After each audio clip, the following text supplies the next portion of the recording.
Galatians 2. Paul accepted by the apostles. Then, after 14 years, I went up again to Jerusalem, this time with Barnabas. I took Titus along also.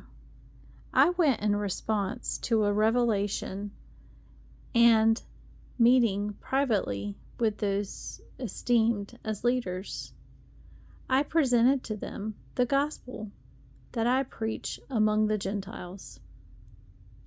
I wanted to be sure I was not running and had not been running my race in vain. Yet not even Titus, who was with me, was compelled to be circumcised, even though he was a Greek. This matter arose because some false believers had infiltrated our ranks to spy on the freedom we have in Christ Jesus and to make us slaves. We did not give in to them for a moment, so that the truth of the gospel might be preserved for you. As for those who were held in high esteem, whatever they were makes no difference to me. God does not show favoritism. They added nothing to my message. On the contrary, they recognized that I had been entrusted with the task of preaching the gospel to the uncircumcised, just as Peter had been to the circumcised. For God, who was at work in Peter as an apostle to the Gentiles, James, Cephas, and John, those esteemed as pillars, gave me and Barnabas the right hand of fellowship when they recognized the grace given to me. They agreed that we should go to the Gentiles, and they to the circumcised. All they asked was that we should continue to remember the poor, the very thing I had been eager to do all along. Paul opposes Cephas. When Cephas came to Antioch, I opposed him to his face because he stood condemned. For before certain men came from James, he used to eat with the Gentiles.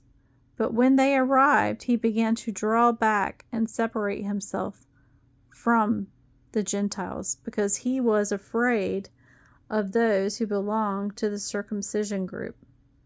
The other Jews joined him in his hypocrisy, so that by their hypocrisy, even Barnabas was led astray. When I saw that they were not acting in line with the truth of the gospel, I said to Cephas in front of them all, "You are a Jew, yet you live like a Gentile, and not like a Jew. How is it, then, that you force Gentiles to follow Jewish customs? We, who are Jews by birth and not sinful Gentiles, know that a person is not justified by the works of the law, but by faith in Christ Jesus. So we, too, have put our faith in Christ Jesus, that we may be justified by faith in Christ and not by the works of the law, because by the works of the law no one will be justified. But if in seeking to be justified in Christ, we Jews find ourselves also among the sinners, doesn't that mean that Christ promotes